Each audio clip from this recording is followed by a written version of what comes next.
विषय हिंदी, कक्षा स्नातक, स्नातकोत्तर, एमफिल, पीएचडी। प्रिय विद्यार्थियों, आज हम आपसे यहाँ बातचीत करेंगे बहुविकल्पी प्रश्नों को किस प्रकार याद किया जाए जिससे उन्हें कभी भूला न जा सके। क्योंकि नई शिक्षा पद्धति के अनुरूप आजकल लगभग सभी विश्वविद्यालयों में स्नातकोत्तर और स्नातक की परीक्षाएं बहुविकल्पी प्रश्नों पर आधारित हो गई हैं। हालांकि बहुविकल्पी जो प्रश्न हैं वे आपके प्रतियोगी परीक्षाओं से भी संबंधित होते हैं। मैं प्रोफेसर राजमुनि, हिंदी तथा अन्य भारतीय भाषा विभाग, महात्मा गांधी काशी विद्यापीठ, वाराणसी। तो सबसे पहले आपको ध्यान यह रखना है कि जैसे अगर किसी बहुविकल्पी प्रश्न को आप याद करते हैं तो उसे उस तरह से मत याद कीजिए। आपको जिस बहुविकल्पी प्रश्न को याद करना है उसको आपको अति लघु उत्तरीय प्रश्न की तरह लिखना पड़ेगा। जैसे मान लीजिए कि सूरदास की किसी रचना को याद करना है तो एक बार में कम से कम एक रचना और अधिकतम 5 रचनाओं को आप याद कीजिए। क्योंकि आपने देखा होगा, जैसे मान लीजिए शादी विवाह में आपने कभी ध्यान दिया होगा, जिस लड़की को आप देखने जाते हैं तो वह घर में एक लड़की एक बार में दिखाई जाती है। ऐसा नहीं होता कि 20-25 लोग वहाँ बैठे हैं, लड़कियाँ बैठी हैं, उसको दिखाया जाए। ऐसे ही लड़के को जब देखने जाते हैं तो एक लड़के को एक बार में आपको दिखाया जाता है। इसके बाद वो जहाँ भी भीड़ में आपको मिल जाता है तो आप आसानी से पहचान लेते हैं। ठीक इसी तरह से आप गौर करेंगे कि जैसे पुस्तकालय में कि किसी अलमारी में अगर एक पुस्तक रखी है हिंदी की या 2 पुस्तक रखी हैं तो सबसे पहले आप उनको देखेंगे तो उनको पहचानना बहुत आसान होगा और आप उनको अपनी स्मृति में से भुला भी नहीं पाएंगे। वहीं अगर दूसरी अलमारी पर नज़र डालेंगे जहां पर 50-100 पुस्तकें रखी हैं, उन पुस्तकों में से आप जिस पुस्तक को देखेंगे उसको फिर दोबारा देखेंगे तो याद करने में आपको बड़ी कठिनाई होगी। तो मेरा आपसे यह कहना है कि जब भी बहुविकल्पी प्रश्नों को तैयार कीजिए, सबसे पहले अति लघु उत्तरीय प्रश्नों के माध्यम से उसको तैयार कीजिए। जैसे 5 रचनाएं आपको याद करनी है तो अपने हाथ की 5 अंगुलियों का एक चित्र बनाइए, एक डायग्राम बनाइए और 5 अंगुलियों पर उन रचनाओं को लिख लीजिए। फिर आपको क्या करना है, दूसरा काम, उन 5 रचनाओं का या 5 साहित्यकारों का जो नाम लिखा है उसका पहला वर्ण उठाइए सबका और मिलाकर के एक शब्द बना लीजिए। इससे भी आपको याद करने में बहुत आसानी होगी। और आपको जैसे मान लीजिए 5 रचनाओं का वर्ष याद करना है तो आप देखेंगे कि लगभग सभी कवियों की जो रचनाएं होती हैं उनके जीवन काल के अंतर्गत ही होती हैं। तो जैसे मान लीजिए कोई रचना 1905 में है, कोई 10 में है, कोई 20 में है, कोई 25 में है, कोई 30 में है, तो आप देखेंगे आगे का जो वर्ष है वो तो सबका समान है, पीछे वाली गिनती में आप देखेंगे विभिन्नता है। इसको भी आप क्रम से लिख करके उसका एक कोडवर्ड बना सकते हैं जिसको बहुत आसानी से समझा जा सकता है। और एक और बात, इससे भी ज़्यादा आसान बात और भी आसान तरीका है। जैसे मान लीजिए आपने 10वीं कक्षाओं में जंतु विज्ञान विषय पढ़ा होगा या वनस्पति विज्ञान पढ़ा होगा, तो जंतु विज्ञान में आप पाएंगे, आपने देखा होगा जैसे माइटोकॉन्ड्रिया का चित्र बनाना है या मेढक का चित्र बनाना है तो उसके जितने भी पार्ट्स होते थे, जितने भी हिस्से होते थे, उनकी हम लेबलिंग कर लेते थे। लेबलिंग या तो लेफ़्ट साइड में या राइट साइड में। अब जैसे भीतर के अंगों को आपने देखा होगा, किसी भी मानव शरीर के या जीव जंतु के भीतर के अंग एक जैसे नहीं होते हैं, आकार भी अलग होता है और उनका काम भी अलग होता है। तो उनका एक आप चित्र बना सकते हैं और उनको, जैसे किसी की रचना आपको याद करनी है, चूँकि सगुण भक्ति पर इसमें मैंने लिखा है कि सगुण भक्ति से संबंधित है ये वीडियो। तो जैसे सूरदास की रचना याद करनी है तो जैसे सूरदास की अगर किसी रचना में दुख का भाव है तो एक रोती हुई आँख का चित्र बनाइए और उस पर उस रचना का नाम लिख दीजिए। इसके बाद अगर वीर रस की कोई रचना है तो आप तलवार का या बंदूक का कोई चित्र बना सकते हैं छोटा सा, उसको याद करने में बहुत आसानी रहेगी। इसके बाद अगर मान लीजिए खुशी का माहौल है तो हंसता हुआ चेहरा आप छोटा सा बना सकते हैं। जैसे कार्टून आप देखते हैं उसमें छोटे से चेहरे बने हुए होते हैं, उसको आप उस रचना का नाम लिख सकते हैं और उसको अलग अलग तरीके के जो कलर के रंग के पेन हैं उनसे आप उनको लिख देंगे, जिससे आपको याद करने में बहुत ही आसानी होगी और कभी भी आप इनको भूल नहीं सकते हैं। ठीक है, तो ये बात आपकी समझ में आई होगी कि बहुविकल्पी प्रश्न को जब याद करेंगे, क्योंकि जब आप अतिलघोत्तरी प्रश्न देखते हैं तो एक प्रश्न का एक ही उत्तर आपके सामने होता है, और जब बहुविकल्पी प्रश्नों पर नज़र डालते हैं तो एक उत्तर सही होता है और 3 उत्तर गलत होते हैं। तरीका कोई भी हो सकता है, जैसे चाहे युग्म मिलवाने का या रचनाओं का क्रम मिलवाने का या लेखकों का क्रम मिलवाने का, कोई भी हो सकता है। लेकिन जब आपने 3 गलत आंसर कोई भी होंगे, उसके उत्तर कोई भी होंगे, तो आप उनको आसानी से पहचान लेंगे। जैसे सूरदास की 2 प्रमुख रचनाओं के अगर कोई आपसे नाम पूछेगा तो आपने 2 उंगलियों का चित्र बना के याद किया, उनको अलग अलग रंग से रंग दीजिए।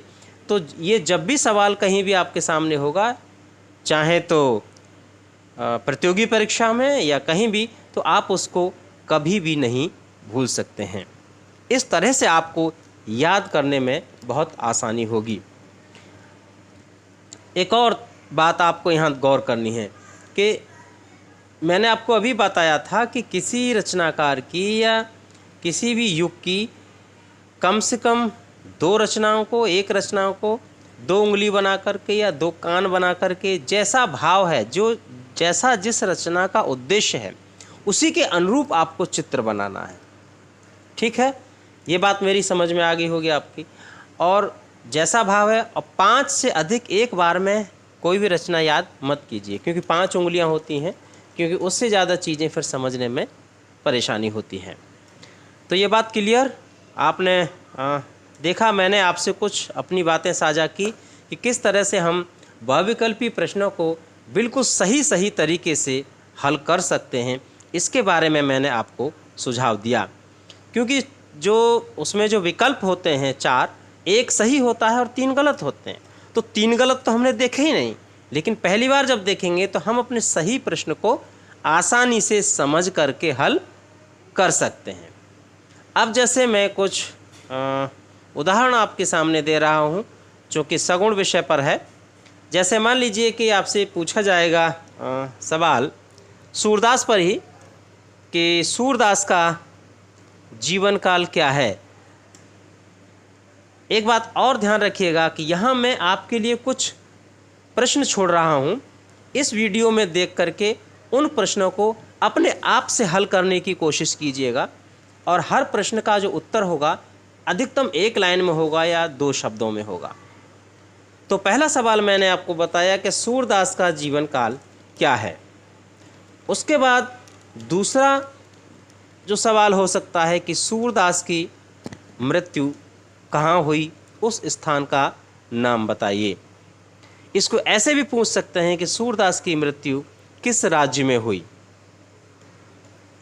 आगे वाला सवाल ऐसे भी पूछा जा सकता है कि सूरदास का जो जन्म है वह कहाँ हुआ था, तो आपको बताना है। और आपसे ये भी पूछा जा सकता है कि सूरदास के जन्म के संबंध में लगभग कितने विद्वानों के मत सामने आते हैं। आगे का सवाल यह भी हो सकता है कि सूरसागर और साहित्य लहरी और सूर सरावली, ये 3 रचनाएं हैं। इन 3 रचनाओं के जो रचनाकार हैं वो किस भाषा से संबंधित हैं और वह कौन से प्रदेश के हैं। और सीधे सीधे भी कभी पूछ लिया जाएगा कि साहित्य लहरी रचना का रचनाकार कौन है। इसी तरह का दूसरा सवाल आपके सामने मैं दे रहा हूं कि सूरसागर में 12 अध्याय हैं जिसको 12 स्कंद कहते हैं। क्या यह बात सही है या गलत है। आगे वाला सवाल यह भी हो सकता है कि सूरसागर या सूरदास की रचनाओं का जो आधार है, अधिकतम कौन से ग्रंथ को आधार बनाकर उन्होंने साहित्य सृजन किया। और ये भी हो सकता है कि सूरदास की भाषा कौन सी है जिसमें उन्होंने अपना साहित्य सृजन किया। आगे का प्रश्न यह भी हो सकता है कि सूर सागर में लगभग कितने छंदों का प्रयोग किया गया है। सूर सरावली में भी ये पूछा लिया जाएगा कि कितने छंद सूरदास ने प्रयोग किए हैं। और ये भी है कि नायिका भेद और रीति निरूपण की दृष्टि से भी कौन सा ग्रंथ है सूरदास का, इस पर भी आपसे एक प्रश्न पूछा जा सकता है। सूरदास के गुरु के संबंध में भी एक प्रश्न आपसे बनता है और पूछ लिया जा सकता है। मान लीजिए कि सूरदास के गुरु का क्या नाम था। पुष्टि मार्ग का जहाज उनके गुरु ने किसको कहा था, यह भी प्रश्न बनता है। इस तरह के सवाल भी आपसे पूछे जा सकते हैं। और एक मजेदार प्रश्न यह है कि सूरदास की जो भक्ति है वो किस प्रकार की है, यह भी सवाल आपसे पूछ लिया जाएगा। तो ध्यान रखिएगा। और या कोई पद दे दिया जाएगा सूरदास का उनकी भक्ति से संबंधित, और पूछा जाएगा कि इस पद को पढ़ने के बाद बताइए कि सूरदास की जो भक्ति है किस प्रकार की भक्ति है। या एक अंतर भी आपसे पूछा जा सकता है कि सूर की भक्ति में और तुलसी की भक्ति में एक प्रमुख अंतर क्या है। एक सवाल यह भी बनेगा कि पुष्टि मार्ग के कहे जाते हैं सूरदास, लेकिन इस पुष्टि मार्ग जो शब्द है इसका क्या अर्थ है। और ये भी सवाल बनता है, कभी कभी पूछ लिया जाता है कि बूझत श्याम कौन तू गोरी पद में कौन सा रस है। हाँ, एक बात और मैं आपको बता दूं कि रस, छंद, अलंकार से संबंधित प्रश्न अलग से भी पूछे जा सकते हैं। और जब किसी रचनाकार पर प्रश्न पूछे जाते हैं तो ध्यान दीजिए, कुछ प्रमुख क्षेत्र हैं जहाँ से पूछने की संभावना बहुत अधिक हो सकती है। जैसे रचनाकार का स्थान, उनका रचना करने का उद्देश्य, उनका सामाजिक परिवेश, उनका राजनीतिक परिवेश, उनकी भाषा, उनका छंद प्रयोग, और उनकी रचनाएं किनके समकालीन रहीं, उनकी रचनाओं का समय क्या था, उनका क्षेत्र क्या था। ये बहुत सारे सवाल हैं जो आपसे पूछे जाते हैं। लेकिन ध्यान दीजिएगा, कुछ सवाल लीक से अलग हटके होते हैं, कुछ अजीब ढंग के जो पूछे जाते हैं। तो और इसके बाद सूरदास के भ्रमर गीत का मूल उद्देश्य क्या है, यह सवाल भी आपसे पूछ लिया जा सकता है। और यह सवाल भी बनता है कि सूरदास को किस रस का सम्राट कहा जाता है। ये सवाल भी बहुत मुख्य है, कभी कभी पूछे जाते हैं। सूर के काव्य में कौन कौन से रसों की प्रधानता है। मैया मैं नहीं माखन खायो, इसमें कौन सा रस है। इस तरह के सवाल भी आपसे पूछे जा सकते हैं। सूर के कृष्ण का स्वरूप क्या है, यह प्रश्न भी बनता है। आपसे ये भी पूछा जाएगा कि ऐसा कौन सा भक्तिकालीन सगुण भक्ति का कवि है जिसके काव्य में सगुण का मंडन और निर्गुण का खंडन किया गया है। इस तरह से भी सवाल बन सकता है। वल्लभाचार्य के दार्शनिक मत को क्या कहा जाता है, इस तरह का सवाल भी आपको बनता है। निर्गुण कौन देश को वासी, इस पंक्ति में किसका खंडन किया गया है, जो मैं आपको अभी बता रहा था। इस तरह के सवाल भी हैं। प्रश्न को कभी भी घुमा फिरा के भी पूछा जा सकता है। प्रीति कर दीन्ही गरे छुरी में कौन सा रस है। और हाँ, साथ ही एक बात भी याद रखिएगा, आपके पाठ्यक्रम में जितने भी पद शामिल किए गए हैं पढ़ने के लिए, उन सभी पदों में आने वाले रस, छंद, अलंकार भी आपसे पूछे जा सकते हैं। इस तरह के प्रश्न भी प्रतियोगी परीक्षाओं में आते हैं। और आपके पाठ्यक्रम में जितने भी पद शामिल हैं उनकी पहली और आखिरी पंक्ति आपको याद होनी चाहिए। और कुछ खास पद होते हैं, उस तरह के पदों को भी आपको पदों को याद करना है। जैसे उपसंसुत भ्रमर गीत में किसे कहा गया है? सुफलक सुत शब्द का जो प्रयोग है वह सूर के भ्रमर गीत में किसके लिए इस्तेमाल किया गया है? और कुब्जा कौन थी? यह प्रश्न भी पूछा जा सकता है। कुब्जा के प्रति गोपियों का भाव क्या है? इस तरह के सवाल भी आपकी प्रतियोगी परीक्षाओं में पूछे जा सकते हैं।